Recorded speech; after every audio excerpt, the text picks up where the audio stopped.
B'Shem Hashem. It is wonderful to be here on such an occasion of the Yartzeit, the Yom HaShanah, of such an incredible woman that was a Dugmat Chaim, a living example to everybody. Just to hear from her sons and her daughter, and to see the B'nai Torah that they are. There is no greater Nachat Ruach, no greater pride that any parent in this world can have than having a family like this.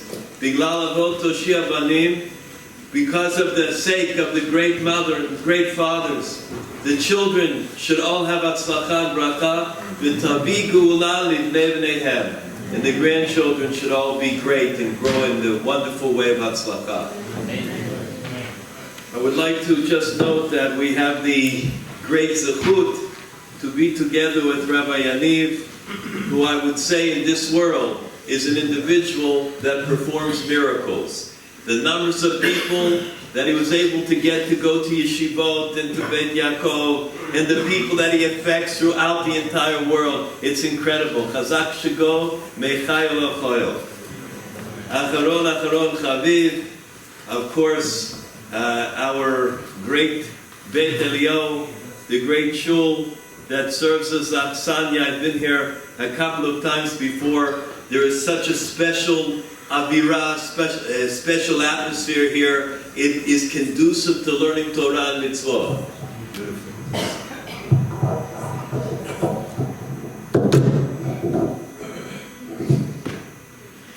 I would like to also note that Rabbi Eba is a very, very important prince of Torah.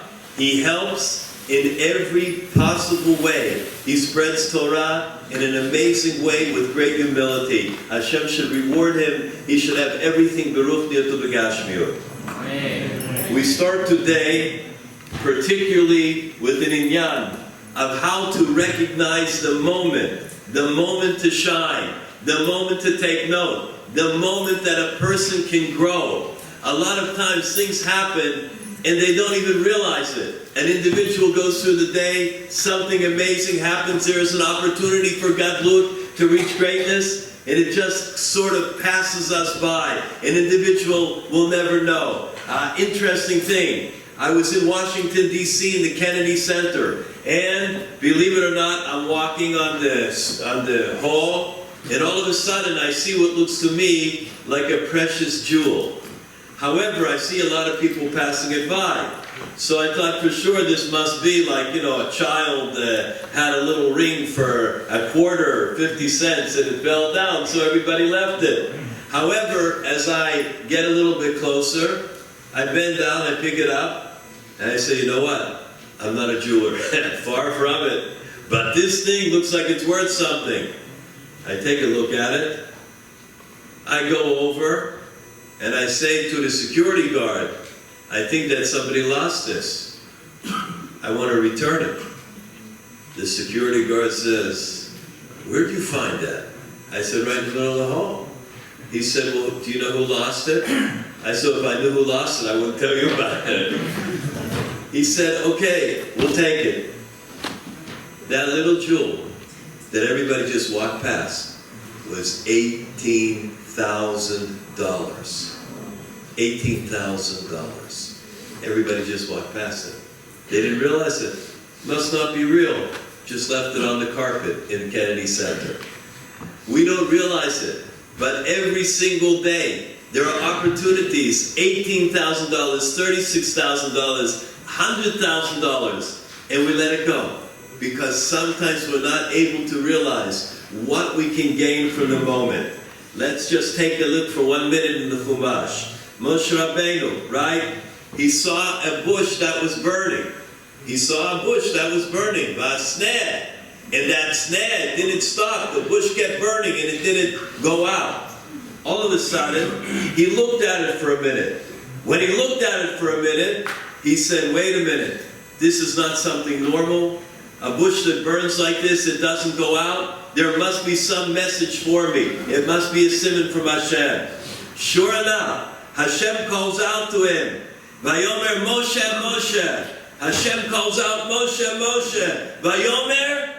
And Moshe Rabbeinu says, Hineni, I am ready to serve. The great Rav Moshe Soloveitchik said, we learn from this an unbelievable yesod, a foundation, a fundamental in life. There are special moments that all of us has in this world. Those special moments are moments that we can achieve greatness, that we can achieve parnasa, livelihood, that we can achieve a shidduch, that we can achieve all the brachot that we want. That moment, that second, comes to us, but we have to know how to recognize it. And this evening, I would like to go over several of those moments and how a person may be able to recognize it and even change their life and understand their life through a different prism, through a deeper depth than before. The first is when a person is individual, we're walking in the street and we see something, that may be startling. What do we do from it? From that we know is a time for tshuva. The reason that the thunder was created was to straighten out the crookedness of my heart. So when I see something that's a little bit scary, when I see something that's a little bit shocking, what I do at that moment is I say, this is a second for me to do tshuva. It's a second for me to contemplate. If someone breaks something in the house, you have the most expensive dishes, the most expensive china for Shabbat. And all of a sudden, one of the children are not careful, and they bump into the main serving tray. I don't even know what that costs. And it falls on the floor and it smashes. So a person goes, how could you not see it? Why are you always fooling around? Look what you did. Look what happened. Look at this. And you get upset.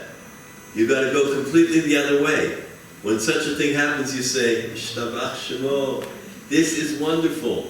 I needed a kapara. Something had to happen. Hashem had it happen in a really easy way.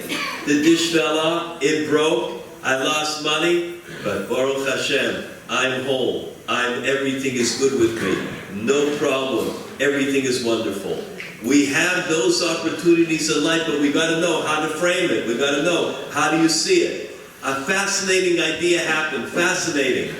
Every chance that you have to do a chesed, every chance that you have to give tzedakah, every chance, every moment, we don't know the greatness that's going to happen for us in this world and in the next. The fact that a person is moved to give charity on whatever level will bring great blessing into their life. They don't realize it. Sometimes we won't realize it for years. But no great tzedakah, no small tzedakah is ever going to go without a huge reward. And so, Rabbi Aryeh Levine, the great tzaddik of Yerushalayim, Rabbi Aryeh Levine, he went to be mevaker cholim, bikor cholim. It's unbelievable. You visit somebody who's sick, the Talmud says in the Darim, you give them life. You get them back to their health. You go to visit anybody, even it's hard, it's difficult. You see someone who's ill, and you go and you visit them. And sometimes it's not easy. And sometimes it's not easy to talk with them. I was this morning in the Columbia, in the Washington Heights. I went to the Columbia Hospital. I have to show anybody that would like to see afterwards, I can show you somebody took a picture and wrote a few words to it. The person, they said, he's not up right now. He's in an induced coma. You're going to go to visit him. I said, yes. He says, but he won't know that the Rabbi is here. I said, what does that matter? The neshama knows. The neshama knows that the Rabbi is here. The neshama knows that I love him, that I care. So I went there. Happened to be his wife was sitting there. All of a sudden, in the middle while I'm there, he opens up his eyes. Fully. I run over to him, and I talk with him, and I give him a bracha. He couldn't answer, but he did see. Who knows? Mi yodeh. The zechut, the merit of doing a chesed. So Rabbi Aryeh Kaplan went, Rabbi Aryeh Levine went, and he visited this ill person in the Bikor Cholim hospital in Yerushalayim. And there, it happened to be that this man used to be on the staff of the Bikor Cholim hospital. A tzaddik, wonderful man. Rabbi Aryeh Levine went to him in the middle while he's talking to him. He's very ill. All of a sudden, the man passed out, lost consciousness. Immediately, Rabbi Levine ran. He got the medical staff. He was hopping and popping. The doctors came in and the nurses, and they began to work on him. For 2 hours, they had to work on him. 2 hours. Finally, they brought him back to life. He opened his eyes up. Rabbi Levine said, "Tell me what happened." He said, "They took me. I was already standing in front of the Beit Din Shamayla, the heavenly court. And there, they were asking me about my life. The mitzvot came, all of them, dressed in white, all the malachim, all the angels came and began to testify. I went to a sheyur, I did a mitzvah, I prayed, I did shiluach hakein, I sent forth the mother bird. I put on tefillin. I did everything kosher, beautiful. However, after that, there were some malachim that came, dressed in black. Malachim that came and said, one time, he wasn't careful what he ate. One time, he said something, just one word, that was not proper. One time, in the middle of tefillah, he was distracted. It happened to be for such a person that they were weighing it out, and it was about 50-50, and things looked difficult. All of a sudden, a tzaddik of Yerushalayim comes in to the Beit Din Shamayla, to the heavenly court. And when he came in, everybody took note. He was a person that was nifter years ago. And he said, I testify for this man. He worked at the Bikor Cholim hospital. He did his work, b'nei manut. He did it loyally. He was dedicated. He was a true person. The Beit Din Shamayla, the heavenly court, paskin, that he could come back into the world to fix his deeds, to correct what he had done wrong. And so, they put him outside. There were mountains and there were valleys and he was completely lost. He didn't know how to get anywhere. He was so confused, he was terrified. He began walking. All of a sudden, he hears an elderly man say, Reb Yosef, Reb Yosef, Reb Yosef. He turns around and he sees this elderly man. The elderly man says, do you recognize me? And Yosef says, no. He said, I want to tell you, you were a young boy, 8 years old. You were together with your father in the synagogue in Shul. It was on Leil Shabbat. All the poor people, everybody took home. Everybody hosted them. Hafnosat Archim. They took them home. Nobody wanted to take me for whatever reason. I was left by myself. And you and your father were the last ones to leave. You told your father, Abba, we can't leave him. Abba, he's by himself. He don't have anything to eat. He looks like he's starving. And your father was going to go. And you said, please, Abba, cannot leave that Eid without food, without anything for Shabbat. Your father said, okay. They took him home. Motzoi Shabbat, they kept him the whole Shabbos. Motzoi Shabbat, when he was leaving, that man said to Yosef, I will one day repay your kindness. I never got the chance, he said. And then he was nifter. What can I do for you now? Yosef said, I'm trying to find my way back. The man began to leave me, and then I woke up here in the Bikor Cholim hospital. A person can never tell 1 minute of doing chesed, how that will impact on an individual, how that could change the mazal of a person, how that could bring brachot, blessings to us that we are not even aware of. But it takes a person that can recognize the greatness of the minute, the greatness of the second in front of us. It's not always simple. And sometimes we're human. Sometimes we give up. Sometimes we say, I'm Ya'ish. Look, I tried. The guy didn't listen to me. I tried, Shalom Bayit. I tried. My wife don't want to listen. How long do I have to try?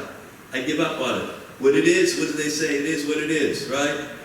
I tried with my husband. He don't listen. He's the most stubborn person on this earth. I can't change him. I give up. Let him over there, let me be over there. We'll go our separate ways. Yeah, we'll stay married for a job. Oh, yeah. Who said that a person can do that? Who said that? I gave up on the child. I gave up. He gave me a lot of problems, right? Got himself kicked out of school, did that. I gave up on him. Parnasah. I tried. I went into this business, I went into that, it didn't go. Obviously, it's not meant to be. So that's where it's at. A person should know in this world, there is no such a thing as Yehush. There is no such a thing as despair. There's no such a thing as giving up. There's no such a thing as, this is the way that it has to be. I give up. It's not going to be that way, so I give up right now. There is no such a metzius. There is no such an essence in Torah. In fact, let me tell you something interesting. It happened to be that none other than Yeshayahu HaNavi, Isaiah the prophet, one of the greatest of all the prophets, comes into Chizkiyahu, the great Chizkiyahu, and he says to Chizkiyahu, Vayamu Elav Yeshayahu ben Amoz HaNavi, the Navi comes into him, Vayomer Elav. Listen to what he said. Ko Amar Hashem. This is what Hashem says. Tzav L'Meisecha. You go, you're going to die. V'lo sichya. You will not live. The words of a Navi. It's the words of the prophet. What better, more honest, more sincere truth can a person hear in the world? The Navi told him he's going to die. That must be it. Give up. Say your final Kriyat Shema. Lo Aleinu. Say Vidoy. But you're done. Chizkiyahu said, no, I'm not going to die. How do you tell a Navi B'Yisrael, a prophet, you're not going to do what he said? He said, Hashem said. The Navi brought the words. No, because Chizkiyahu said, Kach Mekublani, I have accepted it from my tradition in my home. Afilu Charav Chadam Munachas Al Tzavaro Shel Adam. That even a sword, the sharp sword, rests upon a person's neck. Al titya'ish. Never ever give up. Hashem will come at the last second and help a person. That means it's already finished. That means the knife is there. That means he's in the enemy's hands. That means he's surrounded. That means he's given up. Chizkiyahu said, I will not. Vayaseh Chizkiyahu el Aker. Chizkiyahu then turned towards the wall. The Mefarshim say, why did he turn towards the wall? The reason is because he wanted to be concentrating tefillah. When he's going to pray, he wanted to have full concentration. Full concentration means whether a person is praying or doing chesed or in a shir, that they are peeled to what's going on.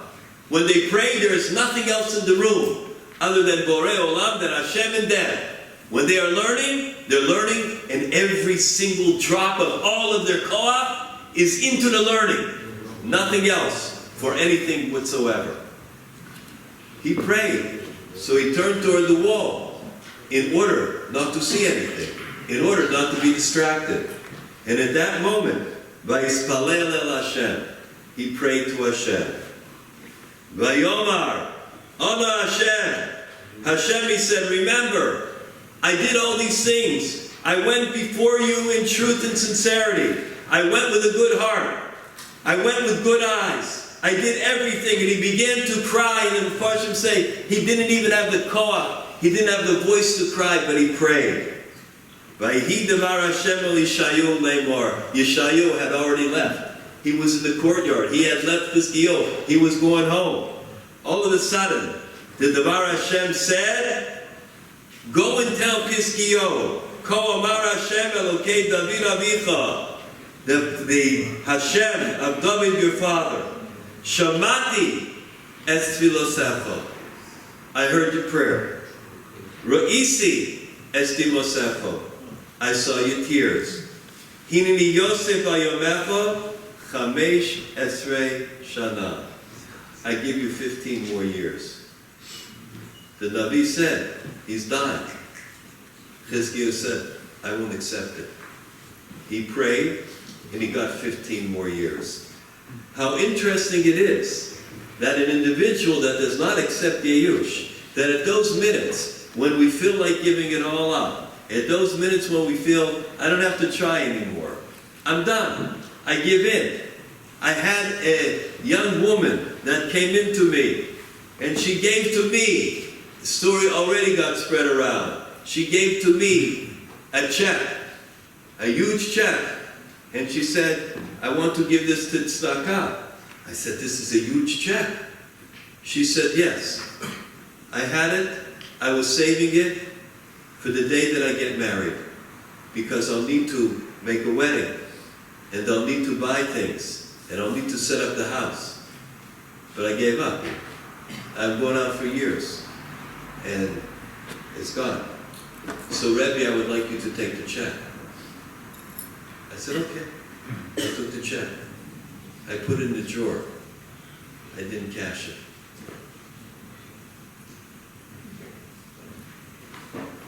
She returned recently with her chatan. Because I told her, there are all kinds of swords in life. Even the sword is resting on your neck. Al tityaesh, don't you ever give up. Borei Olam has somebody for you. She came back with her chatan to introduce her. I said, 1 minute, I have a gift for your wedding. I took the check out and gave it back to her. Eze Yofi, an individual that has that emunah bitachon, that even when it's the last second and they gave up and they say it's not going to happen anymore, never ever give up. Because as long as we don't give up, we still have a chance for it to happen. Another very interesting thing that goes on in life, that sometimes we don't even realize the great opportunities that we have. Everybody knows, of course, that the Maharal says, when the sea was split, Kriyas Yamsuf. So we know, why was it split? Arono Shel Yosef, his coffin, his aron was in the water. As soon as the water saw Yosef, they said, that's it, we're going to split. They didn't want to split, and at that moment they split. Why was it? Why did he have mastery over the physical water? You know the reason? Because when Yosef was in the house, if you remember, Eshes Potiphar, when that woman came and tried to get him to do an Aveirah, tried to sin, and the Talmud says she wore all kind of clothing, not b'tzniut, and she would change in the morning and then change in the afternoon to try to entice him. Yosef stood strong. Yosef stood the challenge. He said, I'm going to put you away. You're going to suffer in prison. You're going to die. Wait until I tell my master, my husband, what you did. Yosef said, I don't care. I want to stand strong with Hashem. I will be mitgaber over the nisayon. Yosef was. And believe me, he was handsome. Talmud talks about how handsome he was. And she probably was also pretty. Did that matter? No. He stood strong. And so what happened with the water, Rabosai? The water said, we don't have mastery over him. Since he ruled over Teva, now he's going to rule over us, and the waters are going to split. We see this on a daily basis. On a daily basis. There are times when a person sees in today's world scenes that are not tzadiyut, scenes that we should not see, things that are inappropriate. It's ma'asim l'chol yom. A person doesn't want to see it. Unfortunately, it's out there. They see it. And so, the Shomer Emunim says that anybody who is confronted in that moment, so what happens in that moment? If the individual can turn away from a mara lo tzanua, from something that is improper, and they can turn this way and look, in that moment, they can ask Hashem for anything that they want. Anything in this world can be granted. Just one time, turning away from something that's inappropriate. Now you tell a person that and say, just one time, Shomer Emunim gives Avtacha. If there is something that's not right, we have the power to turn away and not see it, then we have the power itself over Teva. There was a Maaseh that happened, a very interesting incident that went on. And I have to tell you that happened to be that there was a guy. He was in the city, Manhattan. A lot of things inappropriate in the city. He calls me up. It was in the middle of the night. And he said, Rabbi, I answered the phone in my sleep. And he says, hello? I said, yes. He says, I would like to do an Aveirah. I want to sin. I said to him, how could I help you? He, what? I didn't realize. I said to him, come right now. Come to my house right now. Rabbi, I'm in the city. I said, you had the gvura to call? You had the strength to call? When you are tempted by temptation out there, come to my house. He said to me, now? It'll take me time. I go to take the train. I don't even know if it's running. I said, I give you a haftacha. You come right now and you will get huge star. You'll get huge reward. I waited up for him. He didn't promise me to come. I waited 1 hour. I waited 2 hours. The third hour, there's a knock on the door. I open it up. There's a young man crying. He said to me, had I not told him to come right now, his life was going to be changed forever. I said, do you realize the star that you got? Do you realize the reward that you got that is huge? That a person does not even imagine how great it is? The one who is miskaber on the nisayon, the one that can overcome a challenge, is huge. And so, that individual, to me, is a tzaddik. And I gave him a few things that he should do in order to be strong, in order to help him, that he doesn't get any more in a bad situation. And he was Makabel. That's what I call somebody who at the moment realizes what to do, how to look at this life. It's an interesting thing that our eye has two parts to it. There is white, and then there's also black. What we see out of is the black, is the pupil. The white is not what we see out of. When an individual sees something, if it looks good, if we think it's right, if we think that it's a positive impression, then I say it's good.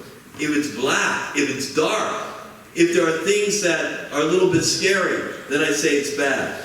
Little do we know that sometimes at those times when it's scary, when it's dark, if I take a look and I see with my own eyes, I can see greatness at that time. On the darkest of nights, at the time when it is the darkest in this world, there are great things that a person can get. There are things that a person does not even realize. Wonderful brachot, but a person has to have their eyes open in order to see it. A very fearful incident happened with Rabbi Chanina ben Chadion. Rabbi Chanina ben Chadion was osek in Torah. He learned Torah. And it was a problem. What was the problem involved? The problem was that the government, the Roman government, had outruled that nobody is allowed to learn, that nobody is allowed to gather people to have Torah. And there all of a sudden, he could not hold himself back. He gathered people together. The Romans took him. They marched him to the marketplace. They took a sacred Torah and they wrapped it around him. And inside, they dipped it with sponges of water. They put it close to his skin. Because when they lit the Torah on fire, they wanted it to burn slowly, to torture the great Rabbi Chanina ben Chadion. And so they lit the fire. And he stood there in front of everybody, thousands of people watching him, and his own Talmidim sing their great Rebbe. And the fire began to burn. And it was burning slowly. It was a slow torture. And he was standing there, and the Talmidim said, Rebbe, what do you see? He said, I see that the paper, the parchment is burning. However, the letters are in the atmosphere. And the Mefarshim say, what does it mean the letters are in the atmosphere? The Mefarshim say that at that moment, that there was in the atmosphere an ability to come close to Hashem. At that moment, in the atmosphere, it was charged. There was spirituality. At that moment, in the atmosphere, a person could come closer to Hashem. However, what happened was, the executioner was looking at him. The executioner, the one that lit the fire. The executioner, the one that killed Chachamim. He was standing there, and he was watching. While he was watching, he saw the great Rabbi Hanina ben Shadya, and it had an effect on him. It had hashpa'ah. It had an influence. And it began to influence such an evil person. Began to have regret over his whole life. He's standing in front of the tzaddik, and he looks at him. He had hashpa'ah. How many of us could stand in front of a tzaddik and have hashpa'ah to change our life? Completely. He made a 180-degree turn. He wanted to do teshuvah. So what did he do? He said to the great Rabbi Hanina ben Shadya, if I will remove the sponges of water from the fire, and you will be able not to be tortured and you'll burn quicker, will I get reward? Can you imagine? The executioner is asking a she'elah, a question about schar va'onesh, to Rabbi Hanina ben Shadya. Rabbi Hanina ben Shadya says, yes, if you remove the sponges, I promise you, you will have schar. He removed the sponges. Rabbi Hanina ben Shadya was standing there. His life was ebbing away. The executioner did tshuva. Executioner did tshuva. Over everything that he did in his life. He jumped into the fire together with Rabbi Hanina ben Shadya. Executioner does tshuva. There's a baskol, a heavenly voice rings out from Shemayim, Yesh kol olamo b'shah achad. That a person can acquire their entire world in one moment, in 1 second. And when he said that, thank you very much.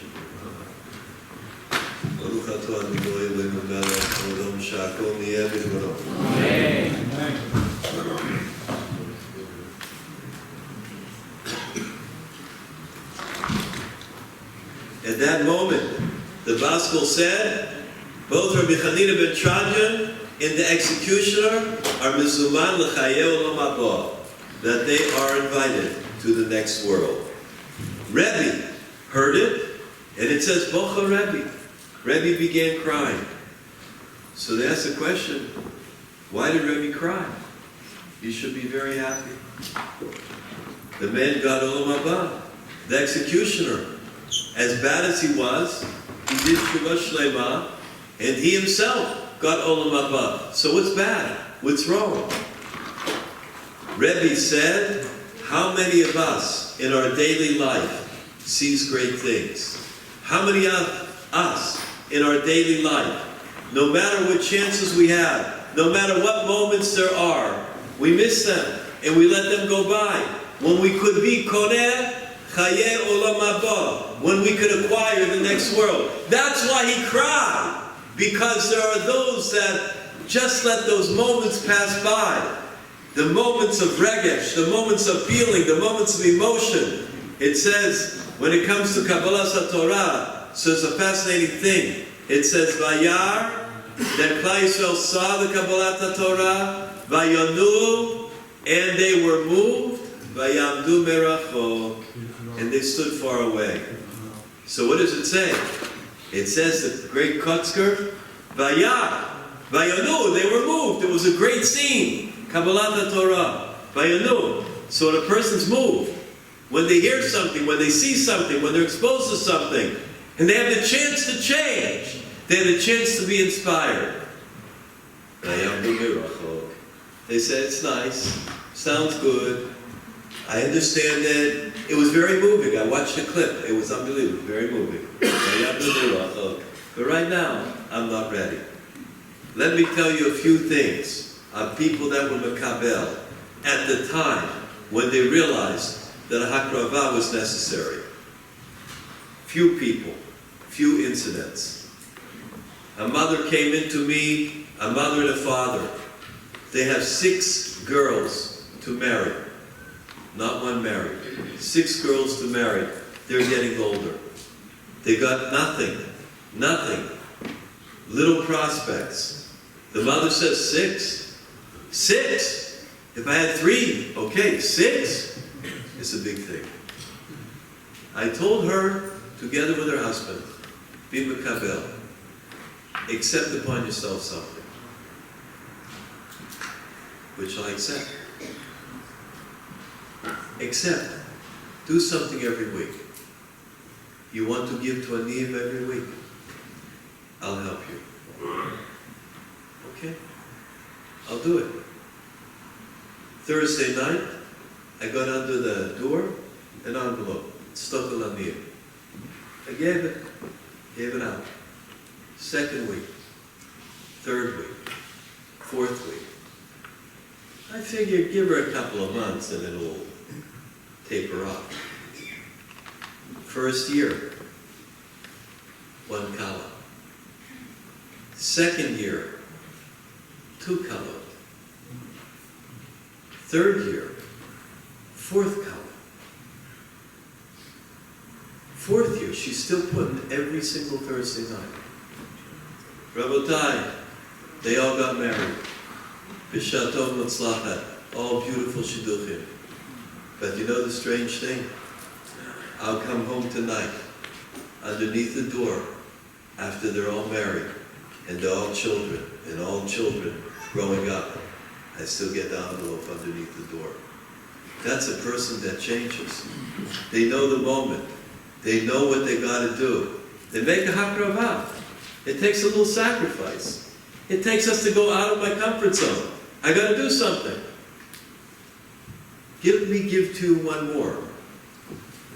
I have a bocher, had a difficult time, very difficult time. He wasn't making parnasah. So there are 2 things that they talk about that will help a person's parnasah. One, to be medaktek in tefillah, to be very careful in prayer. It means that a person is careful, and at the time of prayer, they don't say anything. In the Beit Midrash, they don't say a word. Not a word. That's parnasah. That's livelihood. That's money in our pockets. I said to him, try it. Do that. The second thing, give tzedakah. Okay, fine. He's a therapist. He does his therapy, doesn't have clients. I said, you don't have money? Fine. Give some people, underprivileged kids, give them free therapy. Put it out in the paper. Rabbi, no one puts an ad for free therapy. I'm supposed to charge for it. I said, you got clients right now? No. Habibi, I want to give you a lot of clients. You go and put a free thing in. Believe me, they'll be lining up outside your door. He said, okay, I have a munach chachamim. If you tell me to do it, I'm going to do it, but I don't see it. So he did it. They lined up outside his door. I said, how's business? He says, I got a lot of people, no money. I said, it's okay, keep on doing it. Today, he is one of the most successful therapists in New York. A lot of money. People cannot get their children in because there's a waiting line with the highest pay. Hakrava.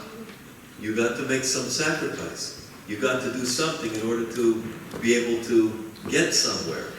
That's what it takes. That's the individual. Another fellow came to me. He is ready, comes on the last moment. They don't come to me early on, question of Shalom Bayit. They wait until it's already in the bottom half of the 9th inning and the Yankees are down. And that's it. It's the third out, the two outs already and 2 strikes.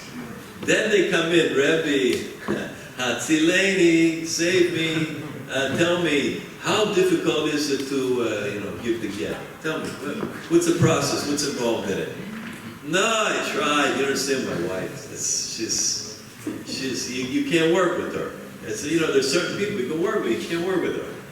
Or the wife will come in and say, my husband, he was meant to be a bacher. He was not meant to be married. I understand that. It's just his mindset. He's a nice guy, but just, not husband material. That's usually when they come in. And so, a husband and wife came in, and they're ready to go. That's it, finished. I said, well, tell me, what did you do to try to make things good again?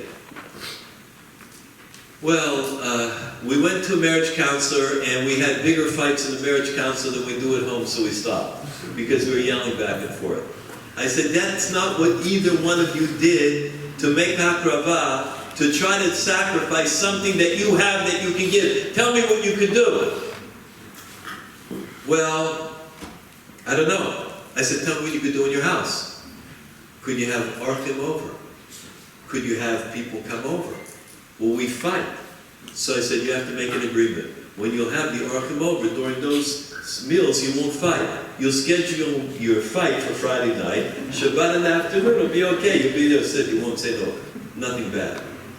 No, we don't know if it's going to work out. I said, so how's your house? Tell me, how's your house? We have a nice house. I said, do a chesed. Thursday night, do a chesed for poor people. Let them pack packages in your house. You don't have that in your community? Let them pack. How do we start? Be very easy. I'll give you the number from Muncie. They have a professional place over there. They'll tell you how to start. The guy said, Rabbi, do you give a haftacha? Do you promise? I said, I'm going to write out a guarantee. We'll have a notary public seal it. Are you nuts? Go and try it. He was scared.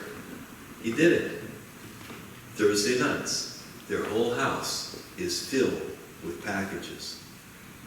People come in, they drop things off, they pack them up, they have where to send them to. Some people volunteer with the cars.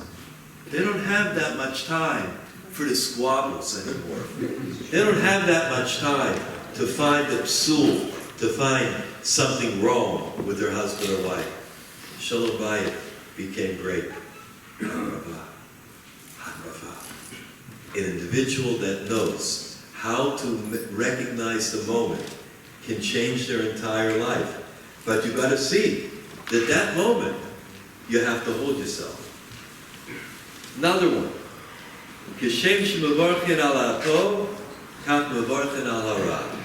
When a person sees something and it doesn't go so good, so right away, we want to say that it's bad.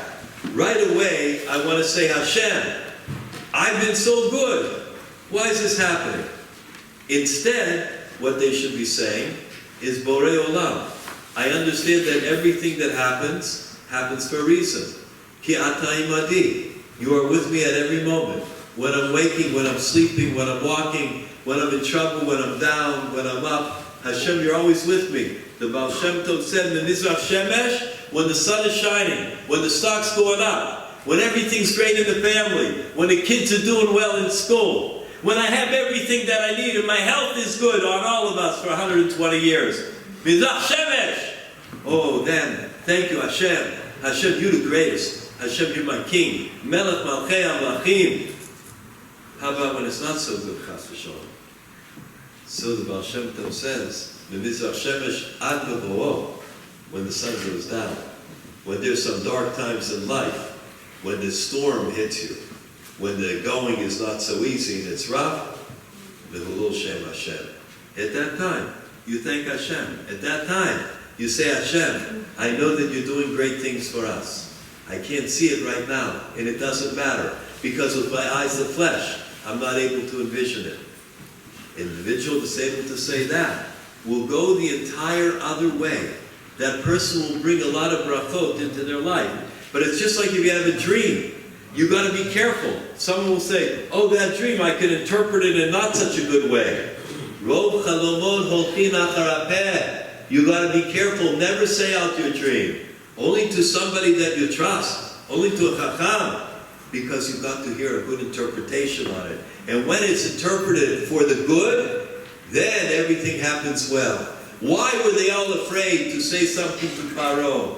Why didn't Yosef run to Paro immediately? because he was going to tell him that there's going to be 7 years of famine. Paro may get upset. The chalomot go after the person's mouth. In life, the dreams also go after a person's life. You see a little guy, and the little guy got in trouble that day. He got thrown out of school. A parent called me today. They sent him home. What should I do to him? What kind of punishment should I give him? I said, I tell you, you tell him when he gets home, you want to learn together with him because he missed a little time in the school. After that, you say, when you grow up, you're going to be my rabbi. I'm going to come to you for Psak Halacha. Then you take him out. He feels bad enough about himself. And you get him an ice cream. And you talk with him. And you tell him a masa maybe when you were little. Maybe you tell him something that happened and you weren't so good one day. And you grew out of it. And you became good. And you became a productive member of society. Tell him that.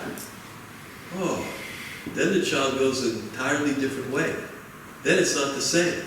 But that moment, when the child gets into trouble, that is the exact second when you have to see the right way to deal with them.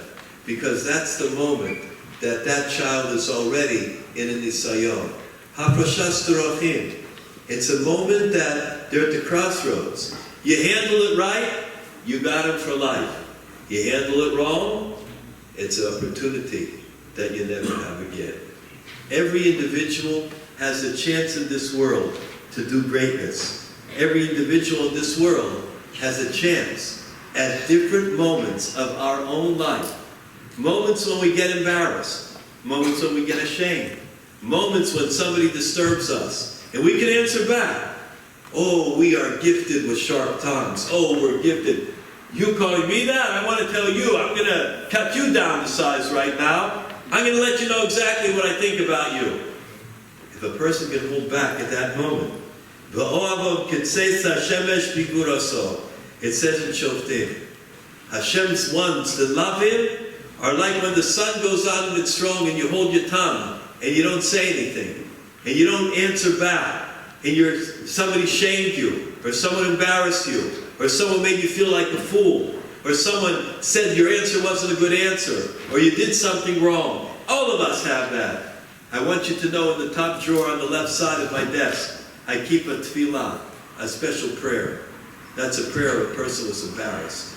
That's a prayer of a person who was ashamed, that they shouldn't answer back, that they should not say anything, and say that special tefillah. I'm willing to share it with anybody here.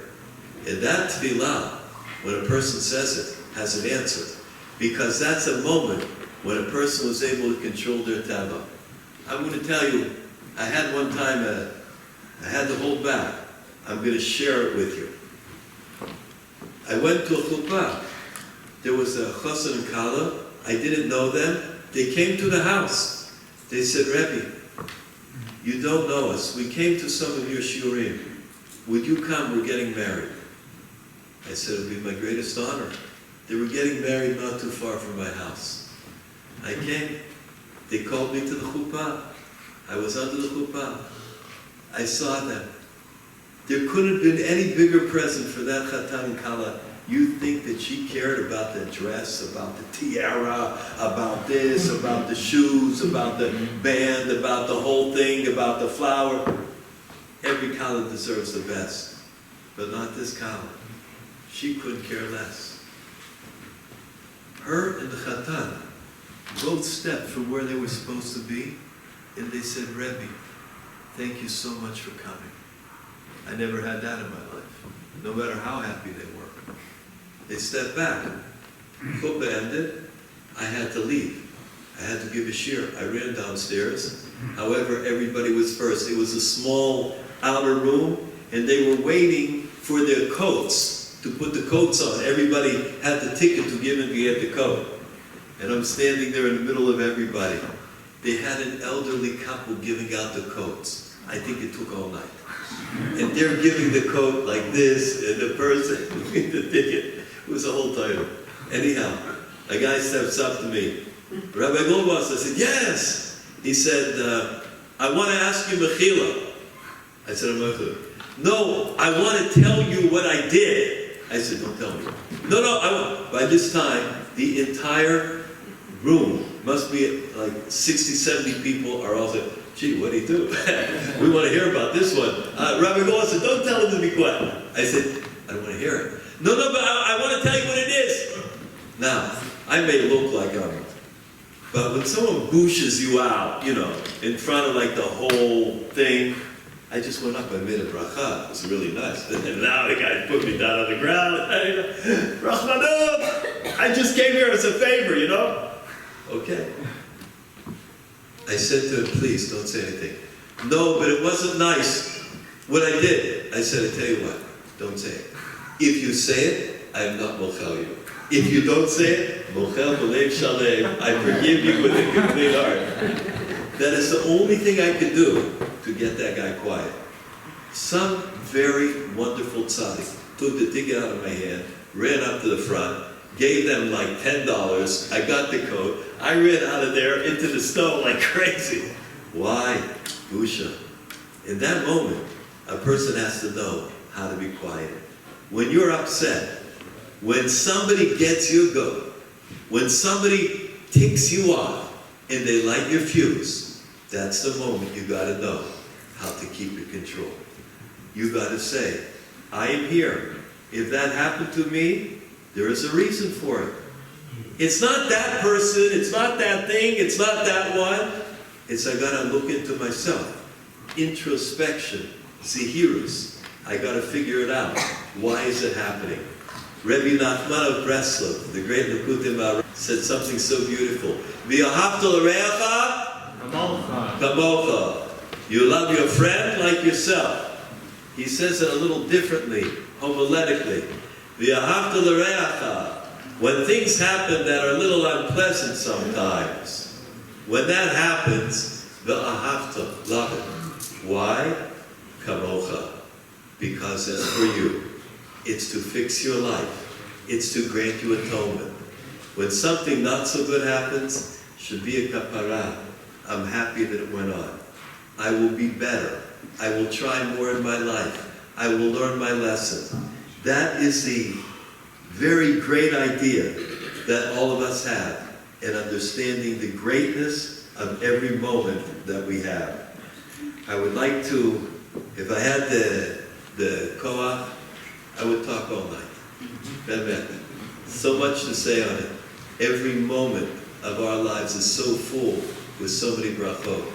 All I can tell you is that if you keep your eyes open and you keep your ears open and you wait for every second, if you ever hear somebody that needs help, help them immediately. If you ever hear Torah, listen. If you ever hear somebody insult the Torah, stand up and take action. If you ever have a chance to give tzedakah, give anything, give something.